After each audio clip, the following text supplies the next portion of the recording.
మనం బద్రీనాథ్ గుడి దగ్గర నుంచి వర్గలు వెళ్తున్నాం. వర్గలో విద్యా సరస్వతీదేవి గుడికి వెళ్తున్నాం. ఇక్కడ నుంచి 20 కిలోమీటర్లు విద్యా సరస్వతీదేవి గుడి. ఈ 20 కిలోమీటర్లు దారిలో ఏమేమి ఉన్నాయి, ఏ ఊర్లో వస్తాయి అనేది కూడా మీకు పర్టికులర్గా రూట్ మ్యాప్ అయితే చూపిస్తాను. ఇప్పుడు మ్యాప్ కాదు, మామూలుగా రియల్గానే చూపిస్తా. ఇప్పుడు ఆ సరస్వతీదేవి గుడి దగ్గర దర్శనం అయిన తర్వాత భోజనాలు కూడా ఉన్నాయట. వీలు కుదిరితే మనం కూడా అక్కడే ఆ ప్రసాదం తీసుకుని మళ్ళీ రిటర్న్ బయలుదేరదాం. ఇక్కడ నుంచి అప్రాక్సిమేట్గా 1 అవర్ అవుతే పట్టవచ్చు. 20 కిలోమీటర్లు కూడా సింగిల్ రోడ్ ఇది. ఇప్పుడు బద్రీనాథ్ గుడి దగ్గర నుంచి మనం లెఫ్ట్ తిరగగానే బండమైలవరం అనే ఊరు వచ్చింది. బండమైలవరం నుంచి మరి తర్వాత వచ్చే ఊరు కూడా ఇలా చూపిస్తాం.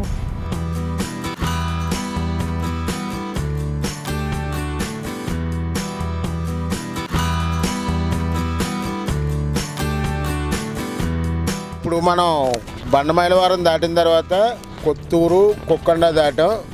ఆ కొక్కొండ దాటిన తర్వాత ఇవన్నీ కూడా పచ్చడి పొలాలు, మొక్కజొన్న, కంకి, వరి అన్ని పంటలు ఉన్నాయి. ఇది చూడడానికి ఈ కనుల పండుగగా ఉంది. వాతావరణం అంతా కూడా మన పల్లెటూరు వాతావరణంలాగా ఉన్నది. ఇక్కడ నుంచి మనం ఒంటి మామిడికి ముందే లెఫ్ట్ కట్ అవుతాము. అక్కడి నుంచి మన వర్గలు వెళ్ళే దారి ఉంటుంది, అది చూపిస్తాను దగ్గరలో. ఇప్పుడు మనం వచ్చే దారిలోని నూజివీడి సీట్స్ ఉన్నాయి. తర్వాత అన్నీ కూడా గవర్నమెంట్ ఇండస్ట్రియల్ ఏరియా అనుకుంటే ఇదంతా కూడా మొత్తం అంతా ఇండస్ట్రియల్ ఏరియానే. ఇప్పుడు వచ్చే గ్రామం వస్తుంది. ఇది దాటిన తర్వాత లెఫ్ట్ కట్ అవుతాం. ఈ దారిలో కూడా ఎక్కువ స్పీడ్ బ్రేకర్లు అవుతూ ఉన్నాయి. ఇప్పుడు మనం ఇక్కడ తుణుకుగలస, సాకారం మించి వెళ్తాం. ఒంటి మామిడి వెళ్ళకూడదు. ఒంటి మామిడి వెళ్ళకుండా ఇప్పుడు మనం లెఫ్ట్ కట్ అవుతున్నాం. ఇక్కడ అంటే ఎగ్జాక్ట్గా కొక్కొండ దాటిన తర్వాత ఈ లెఫ్ట్ కట్ అవ్వాలి.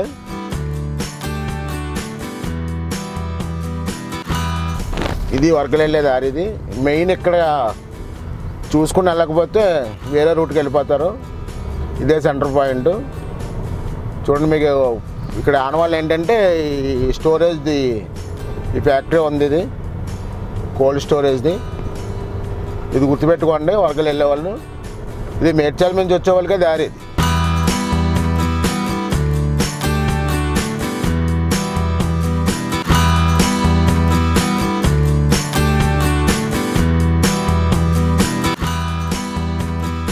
ఇప్పుడు మనం తుణుకుగలస నుంచి సాకారం వచ్చాము.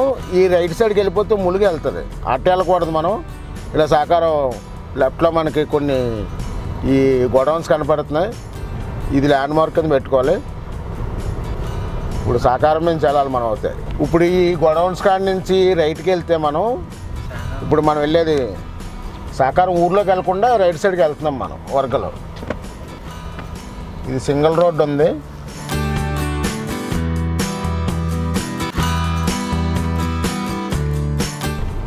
ఇప్పుడు మనం వెళ్ళే దారిలో ఈ రైట్ సైడ్ చూస్తే ఫ్యాక్టరీ ఒకటి కనపడుతుంది.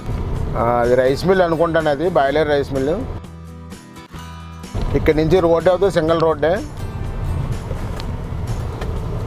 వెహికల్స్ అవి ఎదురొస్తున్నాయి, జాగ్రత్తగా చూసుకుని వెళ్ళాలి ఈ రోడ్లో. పెద్ద రైస్ మిల్ అవుతే కనపడుతుంది, బాయిలర్ రైస్ మిల్లు. ఇది తెలంగాణ, ఆంధ్రాకే కాదు ఏషియాలోనే 2వ అతిపెద్ద రైస్ మిల్ అట. ఇప్పుడు ఈ రూట్లోనే వెళ్తున్నాం మనం.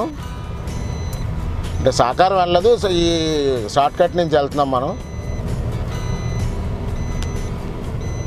ఇంకా ముందు ఈ రోడ్లోకి ఇంకా హైదరాబాద్ నుంచి సిటీలోని చాలా ఫ్యాక్టరీలు వస్తున్నాయి. ఇండస్ట్రియల్ ఏరియా అనుకుంటాను ఇది.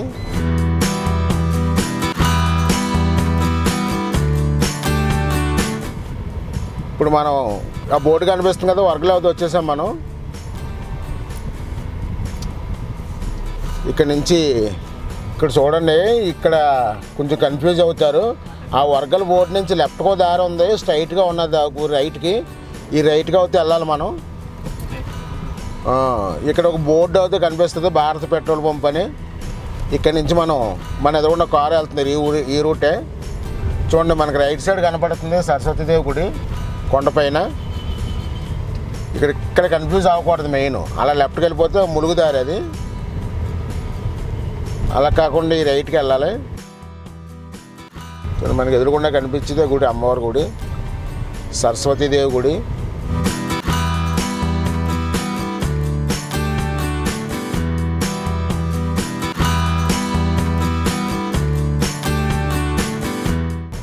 చూడండి, ఇక్కడ మల్లికార్జున ఫంక్షన్లో బోర్డు కనపడుతుంది. ఎలాగో లెఫ్ట్కి వెళ్ళాలి మనం.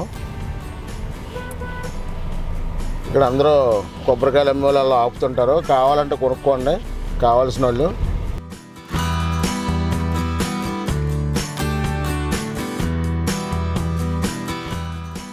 చూడండి, ఇక్కడ నుంచి మనం ఇలా రైట్కి వెళ్తే పార్కింగ్ పైన ఉంటుంది, కింద కూడా పార్కింగ్ ఉంటుంది. కింద పెడితే మళ్ళీ నడుచుకుని వెళ్ళాలి. ఈ పై కార్లు ఎలా వెళ్ళి ఎదరి నుంచి వెళ్ళాలి, మనం ఎదరి నుంచి వద్దాం. అలా పైనుంచి వస్తే కొండపైకి వెళ్ళడానికి దారి ఉంటుంది. ఇక్కడ కింద పార్కింగ్, పైన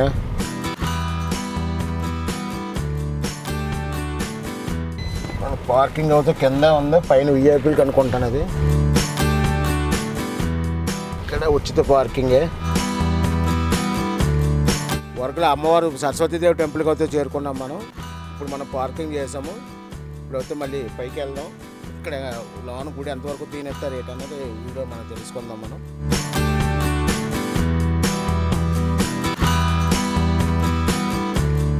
సరస్వతీదేవి గుడి ప్రాంగణంలోకి అయితే వచ్చాము. ఎంట్రన్స్ పైకి వెళ్తున్నాము. రెండు చూసుకుంటూ వెళ్దాం.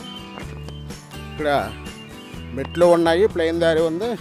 రెండిట్లో ఏదైనా వెళ్ళొచ్చు. కొంచెం పైకి అయితే వెళ్ళాలి. గుడి ఎంట్రన్స్ అయితే అదే, విద్యా సరస్వతి నైచారాలయము వర్గాలు.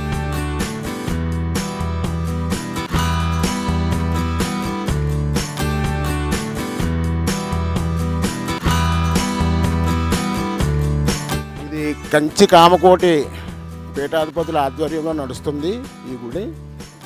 పైకి వెళ్ళిన తర్వాత మరిన్ని విశేషాలు తెలుసుకుందాం. మనకి ఎంట్రన్స్లోనే కొబ్బరికాయలు కొట్టే స్థలం కూడా ఎంట్రన్స్లోనే ఉంది.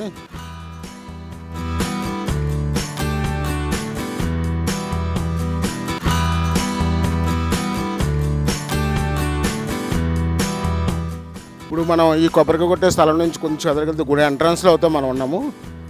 ఈ పైన పార్కింగ్ అంతా కూడా విఐపీలదని.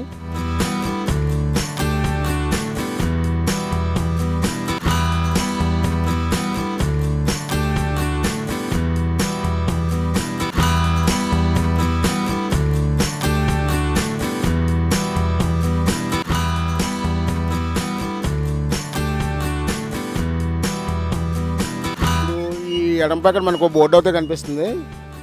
ఈ బోర్డు అయితే విద్యా సరస్వతి శనిచారాలయం వర్గాలని రాసింది కదా. విశేష ఉత్సవ సమాచార సూచిక 2025లో ఏ పూజలు జరిగితే ఏ రోజునని విశేషాల కోసం మొత్తం అంతా ఆ బోర్డు మీద అయితే ఎక్స్ప్లెయిన్ చేసి ఉంది. మొత్తం చూసుకోవచ్చు. 10/1/2025 ముక్కోటి ఏకాదశి మొదలు 30/12/2025 ముక్కోటి ఏకాదశి కాడి నుంచి ఈ దేవాలయ సమయావళి అని చెప్పి రాస్తుంది కింద, టెంపుల్ టైమింగ్స్. ఇంత తప్ప ఈ రైట్ సైడ్లో అన్నదాన సమయావళి, మహాప్రసాదం అని కింద బ్రాహ్మణ భోజన సమయావళిని రాసింది. ప్రతిరోజు ఉదయం 12:30 నుండి 2 గంటల వరకు వాళ్ళకు కూడా భోజనాలు ఉన్నాయి. ఇది ఈ పక్క చూసుకుంటే ఇది వేద పాఠశాల. ఇది ఈ గుడి వేద పాఠశాల నుంచి స్టార్ట్ అయ్యి ఇలాగ దినదినాభివృద్ధి అయ్యి ఈరోజు బాసర సరస్వతీదేవి గుడికి వెళ్ళడం వాళ్ళందరూ ఇక్కడ దగ్గరలో ఉన్న వర్గాలు అవుతూ వస్తారు. ఇక్కడ అక్షరాభ్యాసం మొదలు అన్నీ ఇక్కడే జరుగుతుంటాయి. మనం పైకి కూడా వెళ్దాము. వెళ్ళి ఎంతవరకు కవర్ చేయగలం అంతవరకు కూడా చూపించడానికి ప్రయత్నం చేస్తాం. ఇప్పుడు మన సరస్వతి గుడి ప్రాంగణంలో ఉన్నాము. ఈ గుడి మార్నింగ్ సోమవారం, మంగళవారం, బుధవారం, గురువారం అయితే ఉదయం 6 గంటల వరకు ఓపెన్ చేసి 1 గంట వరకు ఉంటుంది. శుక్రవారం, శనివారం, ఆదివారం మధ్యాహ్నం 2 గంటల వరకు ఉంటుంది. మళ్ళీ గుడి ఓపెన్ 4 గంటల మొదలు సాయంకాలం 7 గంటల వరకు ఉంటుంది. అలాగే ఇటు సైడ్ వెళ్తే నిత్యాన్నదానం ఉన్నది. ఈ నిత్యాన్నదానం ప్రతిరోజు కూడా ఉంటుంది. ఈ గుడి 30 సంవత్సరాలు పైబడి ఉన్నది ప్రతిష్ఠించి. ఈ గుడి ప్రాముఖ్యత ఏంటంటే మిగతా విశేష అలంకరణ రోజులు అయితే విశేష పూజలు జరుగుతాయి. ఈ గుడి ప్రాముఖ్యత ఇంకా మనం తెలుసుకుందామని చాలా ప్రయత్నం చేసాము. అయితే చాలా పర్మిషన్లు ఉన్నాయి. మూలవిరాట్ కాడి నుంచి ఏ విగ్రహాలు అసలు మనకు తీనివ్వట్లేదు. మనం హైదరాబాద్ నుంచి అయితే మన రూట్ మ్యాప్ అయితే చూపించుకుంటూ వచ్చాము. హైదరాబాద్ నుంచి మేడ్చల్ నుంచి కొత్తూరు, కొక్కొండ నుంచి మనం ఈ వర్గలో అయితే వచ్చున్నాము. ఇప్పుడు మన హైదరాబాద్ నుంచి ఈ గుడికి సరస్వతి గుడికి భక్తులు వచ్చి ఉన్నారు. ఒకసారి వాళ్ళు ఎక్కడెక్కడ తిరిగారు, ఎలా వచ్చారని అడిగే ప్రయత్నం చేద్దాం. సార్ మీ పేరు? ప్రకాశం అండి. ప్రకాశం. మీరు మాట్లాడి చెప్పండి, మీరు ఎక్కడికి నుంచి వచ్చారు? ఇక్కడ మన యాత్రల నుంచి వచ్చింది.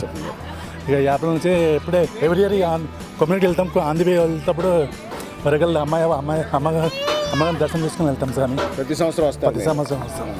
ఇప్పుడు ఈయన చెప్తున్నారు ఇక్కడ నుంచి ఫస్ట్ కొమరవెల్లి వెళ్ళారంట. కొమరవెల్లి మల్లన్న స్వామి గుడికి వెళ్ళి దర్శనం చేసుకుని మళ్ళీ వరకలు వచ్చారు. ప్రతి సంవత్సరం కూడా జ్ఞాన సరస్వతి దేవి గుడికి అయితే వచ్చి దర్శనం చేసుకుంటామని చెప్తున్నారు. నమస్తే గురుగారు. Thank you sir. చూడండి, ఇక్కడ ఈ పాపల గుడి దగ్గరికి ఇప్పుడు మన అమ్మవారి గుడికి దర్శనం వచ్చారు. ఒకసారి వెళ్తా మాట్లాడదాం. అమ్మ, ఎక్కడి నుంచి వచ్చారు మీరు? గజ్వెల్ నుంచి. ఏం పేరు? ఉదయాంజలి. ఇంతకుముందు ఎప్పుడైనా వచ్చారు అక్కడికి? ఎన్నిసార్లు వచ్చారు? 3-4 టైమ్స్ వచ్చినాం. సరస్వతి దేవి గురించి ఏమైనా చెప్తావా? శ్లోకం చెప్తావా? రాదా? సరస్వతి నమస్తుభ్యం రాదా? వచ్చిగా చెప్పు మరి. సరస్వతి నమస్తుభ్యం వరదే కామరూపిణి విద్యారంభం కరిష్యామి సిద్ధిర్భవతు మే సదా పద్మ పద్మ విశాలాక్షి పద్మకేసరవర్ణిని నిత్యం పద్మాలయాందేవి సామం పాతు సరస్వతి. చాలా బాగా చెప్పింది అమ్మాయి. అమ్మవారిని ఏం కోరుకుంటాకు వచ్చారు మీరు? మంచిగా చదువుకోవాలి, అందరు మంచిగా ఉండాలి. చదువుకుని ఏమవుతారు అనుకుంటున్నావు నువ్వు? డాక్టర్. నీ పేరమ్మా? నా పేరు వీనస్ వర్షిత. మీరు ఎక్కడి నుంచి వచ్చారు? గౌరారం నుంచి వచ్చిన. గౌరారం. ఇప్పుడు ఈ అమ్మాయిలందరూ కూడా ఒక్కొక్కరు ఒక ఊరి నుంచి వచ్చారు. 6 అవుతూ వచ్చారు. ఈ గుడి దగ్గరికి ఎందుకు వచ్చారు, అసలు ఏంటో విశేషాలు కనుక్కుందాం ఒకసారి. చెప్పండి, మీ పేరేం పేరు? లాస్య. లాస్య. మీ పేరమ్మా? శ్రీలక్ష్మి. మీ పేరు? శ్రావ్య. కావ్య. మీరు ఎన్నిసార్లు వచ్చారమ్మా గుడికి? 4 టైమ్స్ వచ్చినాం. 4 టైమ్స్. ప్రతి సంవత్సరం వస్తారా మీరు? ఇప్పుడు మనతో భక్తులు ఉన్నారు మాట్లాడడానికి. ఈ గుడికి ఇప్పుడు ఎన్నిసార్లు వచ్చారు ఏంటనే విషయాలు తెలుసుకుందాం. సరే, మీరు ప్రతి సంవత్సరం ఈ గుడికి రెగ్యులర్గా వస్తారా, అప్పుడప్పుడు వస్తారా? సంవత్సరం వస్తాం అంటామండి. ఈ గుడి ప్రాముఖ్యత ఏంటి? ఈ గుడి ప్రాముఖ్యత అంటే ఇక్కడ శనిశ్చరాలయం ఉంది. విద్యా సరస్వతితో పాటు శనిదేవుని ఆలయం ఉంది. ఎవరి శని త్రయోదశి రోజును ప్రత్యేక అభిషేకాలు గట్టా జరుగుతాయి. సుబ్రహ్మణ్య షష్ఠి రోజు కూడా విశేష పూజ అలంకరణ జరుగుతుంది. రీసెంట్గా వెంకటేశ్వర స్వామి గుడి కూడా కట్టారు ఎదురుగుంట. బాగా ఉంటుంది ఇక్కడ. పీస్ఫుల్ వాతావరణం, సిటీ వాతావరణానికి అటు దూరంగా ఉండి మన సైడ్ ఉన్నట్టుగా ఉంటుంది. గుడి చాలా ప్రాముఖ్యత ఉంటుంది. బాసర వెళ్ళలేని భక్తులందరూ ఇక్కడికి వచ్చి విద్యాభ్యాసం బాగా చేయించుకుంటారు. ఇక్కడ వేద పాఠశాల కూడా ఉందండి. ఇక్కడ నిత్యాన్నదానం కూడా జరుగుతుంది. చాలా బాగుంటుంది. మీ పేరేం పేరమ్మా? నాగశ్రీ నందన్. మీ పేరు? శ్రీ జగ్స్. శ్రీ జగ్స్. ఏం చదువుకున్నా? ఎల్కేజీ. నువ్వు? Second class. ఇప్పుడు మీది మేడ్చల్ అన్నారు కదా, మేడ్చల్ నుంచి ఇక్కడికి రావాలంటే ఒకసారి రూట్ మ్యాప్ చెప్పండి. ఇది మేడ్చల్ నుంచి మనకి కార్లో అయితే మనకి ఇక్కడ సోమవారం రూట్ వస్తుందండి. సోమవారం నుంచి బండమైలారం, కొత్తూరు, అలాగే కొక్కొండ మీంచుగా రావాలి. తునికి కలస నుంచి శాఖాహారం మీదుగా వర్గాలు చేరుకోవచ్చు. ఇదో రూట్ ఉంది. లేదంటే అటు మేడ్చల్ మించి అంటే అటు షామీర్పేట హైవే నుంచి మూలుగు, ఒంటిమామిడి, గౌరవరం మీంచి కూడా రావచ్చు. 2 విధాలుగా ఉంటుంది. అదేమో హైవే, ఇదంటే మేడ్చల్ నుంచి అయితే షార్ట్ కట్ అండి. ఇది మన సోమవారం మించిగా షార్ట్ కట్ ఉంటుంది. Please subscribe, like, share, comment to Barni TV. Please subscribe.